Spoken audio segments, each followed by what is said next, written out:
Hey guys, so I was able to send myself an email today. I'm not really sure what's going on with Node Mailer and why some days it's working and some days it's not. Hopefully it'll be more consistent from now on. But I created a user called c@c.com and it sent me an email, and now I want to make sure I can change this person's password. So I click on confirm email, and the first thing I noticed is we actually aren't redirecting yet. So that's something I want to do. So when I click on the link, I'm just kind of taken to the screen that says OK. So that's not a great user experience. Really, when I click that, I want to be taken to the login screen of our app. That way they can then log in because they've just confirmed their account. But notice right now we're on the server. So we need to redirect to the front end. So to do this, we're going to head on over to the server, and we need to go over to the middleware that we add. So we did this, I think, in start server. It's this confirm email route. So that's actually a different page. Let's go over there. So here is where confirm email is. It's under routes and under the server. And what we do is we say OK if it works, and otherwise we just send invalid. So now instead of saying just OK, I'm going to say res.redirect, and this will change pages. So we'll get rid of that. So here I want to take them to the front end. We know the front end URL based on a environment variable, and I always forget the name of it, but it's in our .env.example. So it's front end host here. And then what we want to do is wrap this in a string because we want to go to /login. So now we're going to be redirected hopefully to our React app after we click that link. We'll let this refresh and we'll give it a try. So I'm going to come back over here and I'm going to go to /register, and I'm going to create an account d@d.com, and let's try registering that. And we'll wait till the email comes in. We'll click on that, and now when I click on confirm email here, it should take me to the login page, and sure enough it does. So perfect. So now I can log in with that user.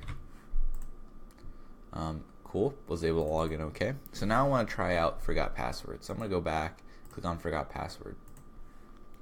So I'm going to forget my password for this user, reset it. Should be sent another email. Click on that. Now I can reset my password, and now I can type in my password. So I'm just going to add a character at the end and hit change password, and you'll notice the screen doesn't change, and if we inspect, we should get an error. Yep, here we go. And it says, having trouble getting the key. So the variable key was not provided when we sent the mutation, which is kind of interesting, right? Because if we go back to our code, here's the change password.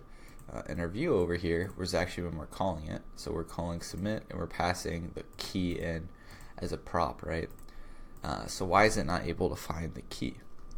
Well, this is actually just a silly mistake that I made. Key is actually a keyword in React. So this is a special prop. So you can't actually have your own thing called key here. So we just need to rename this to something else. Like for example, token. So just basically the key is you can't use that as a prop name. So we're going to rename it to token. And then if we pass in token here, that should work. Or at least it should get passed in. So now we can try this again. And I'm going to paste add a character. I'm going to change my password. Cool. So you can see my new password has a 2 on the end. So now if I try to log in without the 2, it should say, yep, it says invalid login. And you can see here I use the password without the 2 at the end. And now if I add the 2, we should be able to log in. And sure enough, we do. So awesome. Now I wanted to go over one other thing. So our change password works now. We just confirmed that. But how it works is we then we take them to the login page and have them log in. So I want to show you guys how you might redo or change the behavior of how forgot password works. So this would be in our resolver over here. Now you may not want the user to re-log in, right? So you've just changed their password and you've authenticated them basically by having them click on the link. So to have them log in again might be something you don't want to do. I'm going to keep it, at least for the Airbnb app, like that. But if you want to, you can auto log in the user. So that's what I want to show you how you can do that. So in our app, if a user is logged in, they're going to have a cookie, right? So this is how we know whether the user is logged in. So to log in the user, we really just set a cookie. So when we change the password, we can set the cookie, and then that user will be logged in. Now to get this to work also on the app, you'd want to send back kind of how we did in login, the session. So in login over here, whenever it's finished, so basically we authorize them, right? We make sure they are who we think we are, and that's what our code already does. And then at the very end, we do two things. We add a session. So here we set the session's user ID, which then gives them a session ID or a session, and which will add a cookie to the user, and that's how we know whether they're logged in. So doing this right here, and then after that we just save that to Redis so we know about the session, and then we return the session ID. So we can do the same thing. We can copy this, and maybe we want to turn this part right here into a function if you actually want to do this. But we can have this at the end of our forgot password or our change of the password. Now you'd need to go ahead and also change the schema, right, to reflect, because you wouldn't be just returning errors, you'd also be returning other stuff. But this is how you would do it. So you would get the session, and of course you get the session from the context. So we can say session and do all the stuff that we want to do here. Now I'm going to keep it like we have it, but this is another option that you can have if you want to auto log in the user and send it back. And I guess what I can do is I can show you guys how that would work if we want to. So let's do session, and I'm not going to do the React Native version for this, and I'm going to just say we need to get request, we need the user. I think we get the user ID, so we don't have to get the user. So I'm going to say user ID, and then I just need to import this.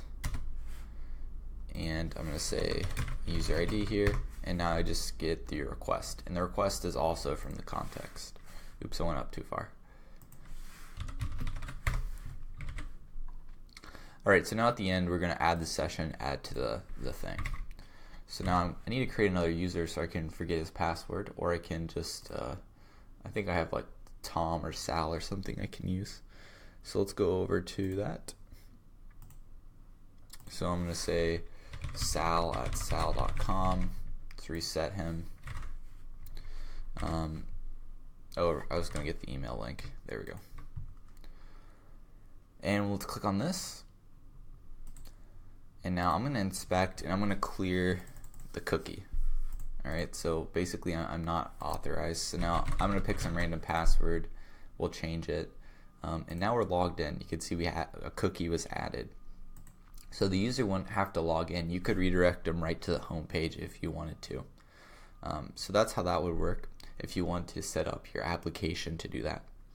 I'm going to go ahead and remove this because I don't really want to do it like that, just so you can see all the steps and make sure everything works. But that's it for this video, guys. Hopefully all of your changed passwords are working now, and we actually confirmed they're working now, and we'll get started on the next stuff in the next video.